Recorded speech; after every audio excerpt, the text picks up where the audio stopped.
You can tell I feel much better than yesterday. Oh my gosh, yesterday I suffered. The last 2 or 3 days with this thing getting all this dust out of my lungs, like the doctor prefers me to do it, which makes sense. If he would have given me cough medication, it would have suppressed the cough, but then the dust would still be there. So today is December 31st. I have the dates right because it's New Year's Eve. Happy New Year's Eve. Um, it's the 31st. Ooh, I have a cousin I need to get in touch with. Today is his birthday. Yes. So, anyway, excuse me. Oh, one of my sweet neighbors, I love my elders. Oh my gosh, they always have my back. She brought me some lozenges. So I'm going to grab me one of these jokers while I prepare to talk to you. So I'll just have one in my mouth while I talk to you. Okay. So 31. I don't really remember my 31st birthday, but I remember some things that occurred when I was 31. That is when I decided to get back into psychology. I did. I had did psychology before, and I decided to go back. So I went to the state um, institution in my area. I applied and I got it just like that. I normally can get jobs like that. But anyways, I remember doing that. I had a lot of fun doing that. What it did was it sharpened the observation skills that I already have. That was something that was noted by the elders in my family and my mom's brothers, because three of the four of them were in the military. The other one, he was a businessman, so he looks for things like that in people he chooses to hire, and they all saw that in me. And quite often they would give me scenarios on different things in life, and I had to come back and I had to give them critical thinking solutions to go with those experiences, those scenarios. So that helped me to prepare for working with the psychologists and psychiatrists. I was their assistant. And my biggest job was observation. That's how they were able to make their diagnoses, is by, excuse me, I had to move the lozenger over, is by my observations. I was very good at observations because I only wrote down what I saw and what I heard. That was it. I gave no opinions. And that's what you're supposed to do. You're not ever supposed to give your opinions. You're only supposed to write down what you see and what you hear. So it was a fun job. It was a hard job, but it was fun. Also, during this time, I decided to go back to school. And this time I went to business school because I've always wanted to be in business, even when I was in high school. That's the reason why I took the industrial cooperative training courses in high school, because I had a business head. And that came from, people in my family. Um, my mother's one brother, who is a pastor, he's a businessman. And he used to be the supervisor over the legal aid in our area. So he has his head, screwed on pretty good. And he does very well when it comes to business deals and contracts and stuff like that. And I was under him, learning some of that stuff, and I would read a lot of his books. And he noticed that I was reading his books, and he was like, "You know what you're reading?" I said, "I'll figure it out." So this is when I think I was a teen by then. I was about 13, 14, something like that.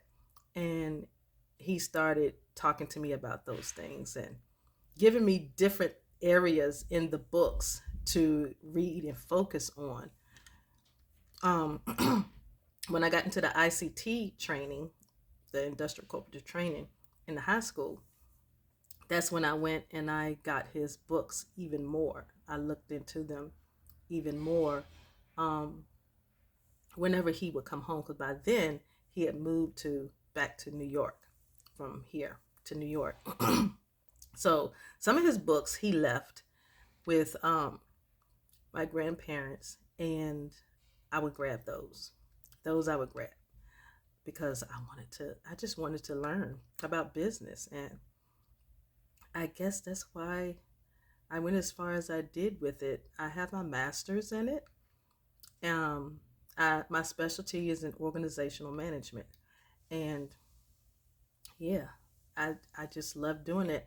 I think why I got into organizational management is because being the eldest of 20 grandchildren, minus the two that came later in life, because I was an adult by the time they came, but the 18 of us, um, I had to master the skill of managing everybody else while the adults were being adults. I had the skills to manage them. And I watched everybody's behaviors. I knew who were the most sensitive ones were.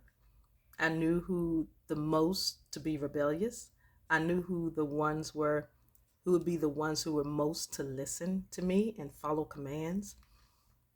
And being that my uncles were military and then one who was a business person, I had all these scenarios in my head like what ifs, what if, what if. So I would train the children just like that. Okay, we're by ourselves, and I have all of you out there. Some of you can't run fast. If I tell you to run to the house, don't ask questions, run, what are you going to do? Something like that. Because in our neighborhood, there were so many predators who lived outside of our neighborhood, but they would come into our neighborhood. So I was always afraid that one of the kids would get away from me. And so I started doing the same thing to them that my uncles did to me. And that reminds me of something else. It reminds me of when my uncles and my grandfather used to take me out back for practice, target practicing. And the guns, oh my gosh. Okay, so I was itty bitty. I was very itty bitty. And to give you an idea, when I graduated high school, I was only 87 pounds. That's it. So my grandfather, he had this double barrel gun, and I would put it up, and one of the men or my grandfather had to stand behind me because when it would go off, it would move. And because I was so little, I would fall back. I would literally just fall back. And so they had to be there just to catch me. But I got really good at it. I got really, really good at it. And the handgun, same thing. I had to learn how to take my stance. I had to learn how to bear weight with the handgun. I did. I had to learn how to do that. But that was fun. But it also was scary if I had the thought that I had to use it. I never wanted to use them. But it was nice to know how to be responsible for those things and how to be held accountable for them. Where are they? Are they out of the reach of the other children? If there's an emergency and I need to get to it really quick, if I'm the only one there and there are no more adults there with the other children, how can I best keep them safe? Most of the time what I did was I would bring everybody in the house. I would bring everybody in the house and we would just stay there, especially in the basement. The basement was always fun. It was furnished, and we had grandma's bureau down there, and I would send one of the kids upstairs to turn on the hi-fi because granddaddy had rigged the speakers so that we can hear the music downstairs. Make sure all the windows and the doors were locked. and I would make sure there was enough snacks downstairs. Excuse me. So the children didn't get bored. There was a TV down there. There was a chalkboard down there. Sometimes we played school. Of course, I was the teacher, and there was also a stove down there. So if I needed to cook, instead of us being upstairs where most people would think we would be at, a lot of times we would just be downstairs. And even though they were noisy, you couldn't really hear them. Because that's just the way Granddaddy built the house. My grandfather built that house. He and one of his best friends built that house. When I found that out, I was like, wow. Because, like I said, my grandfather, he was not, he didn't have education. He didn't. So he went with the trades and things that he knew. And he knew woodwork. That he knew. He knew his woodwork.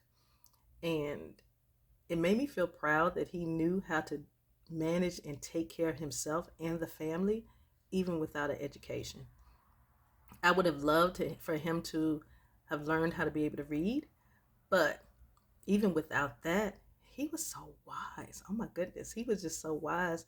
And I guess life taught him a lot. But yeah, I I learned a lot from him. I did.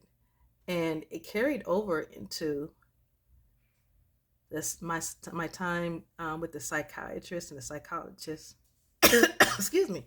Um, Learning from them in the institution, and a lot of that wisdom transferred over there. It helped me to be patient with the clients and just really observe them, because one of the worst things you can do to people is make them feel bad for the way they are. There are some things that they just can't help. There are some things they just can't help. And sometimes, instead of making them normal, it's best to learn the language from what they speak, from where they are. Then that's when you'll get your antidote and how to help them and support them. Because trying to force them into a life that is chaotic for them, it doesn't work. It just doesn't. It's best to just listen to them. You just need to learn their language. You don't know their language. They don't know your language. But they need you to understand their language so you can help them better. That is so important as supporters of anybody, whether you're a spiritual counselor, a spiritualist, occultist, therapist. It doesn't matter. Listen to your clients. Learn their language. Because you just wanting them to be a certain kind of way, that's for you. That's not for them. That's for you. You wanting them, you just not listening. You haven't done anything. No. That's for you. That's not for them. Because obviously they are in a place where they don't have the capacity to fulfill some of the things that we have asked them to do. So the first thing we need to do is backtrack, listen to what they're actually saying. Listen to actually what they're saying, because you pick up on so many clues. So yeah, that's what I remember from my 31st birthday. I went back into psychology. And that's helped me a lot in being a restoration strategist. Yeah.